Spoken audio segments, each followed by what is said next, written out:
Allahu Akbar, Allahu Akbar, Allahu Akbar, Allahu Akbar. Each Ramadan, as far back as I can remember, I recall sitting at my parents' kitchen table to break fast together. There would always be a conversation around the iftar table with my parents about my birthday, because I was born in the month of Ramadan. And so there's always a story of how my dad frantically broke his fast with a can of pop right at the time of Maghrib sunset prayers, which is when I was born. Last year was the first year that I didn't hear the story from my parents over iftar. In my 39th year, we were in isolation, protecting each other and ourselves in the midst of the first COVID-19 pandemic lockdown. It was the first time we didn't attend the mosque, we didn't break fast with other households, we didn't attend Eid prayers in congregation. We connected virtually online when possible and broke all of our fasts and performed all of our prayers in our own homes. Here we are now in our second year of Ramadan in the midst of the third wave of this pandemic. The world has changed, and so have we. In between these two Ramadans, I turned 40. 40 is generally considered a milestone birthday. By this time, for many, we've been working for a while, perhaps married for a good several years. We've had a few kids maybe.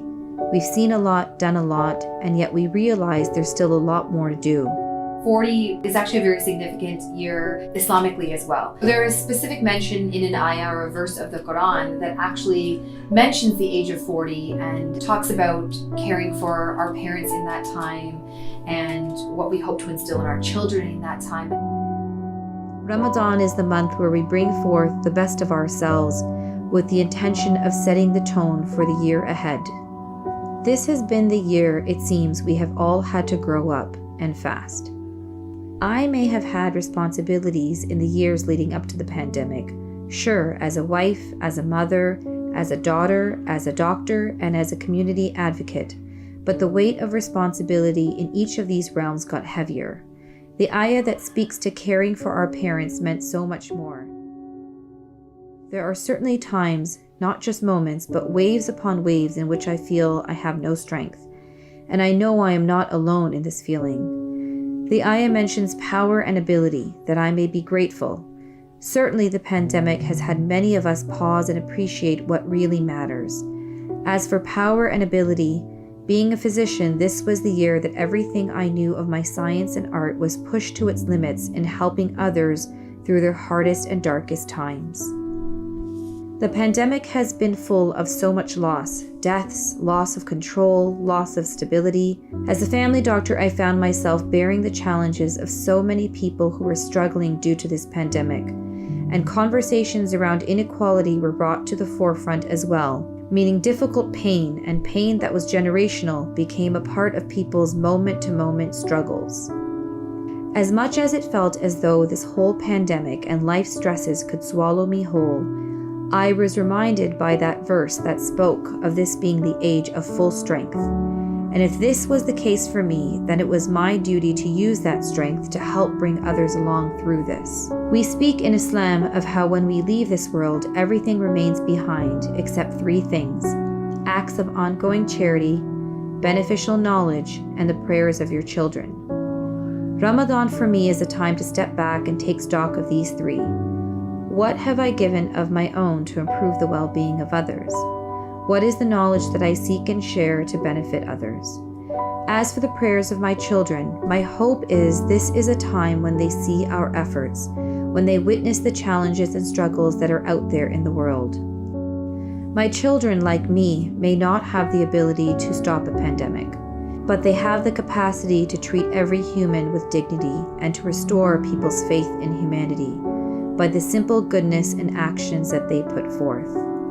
I think circumstances have forced me to recognize my full strength and step into a greater sense of responsibility and wisdom. Despite all the challenges, I am actually very grateful for that. My children will perhaps witness and learn things over last Ramadan and this one that change the way they view the world when their time for leadership comes. I pray they lead with hope, optimism, integrity, and faith, and make it their mission to protect everyone's dignity and leave no one behind. Imam Hassan al-Basri said, "The world is 3 days. As for yesterday, it has vanished along with all that was in it. As for tomorrow, you may never see it. As for today, it is yours, so work on it.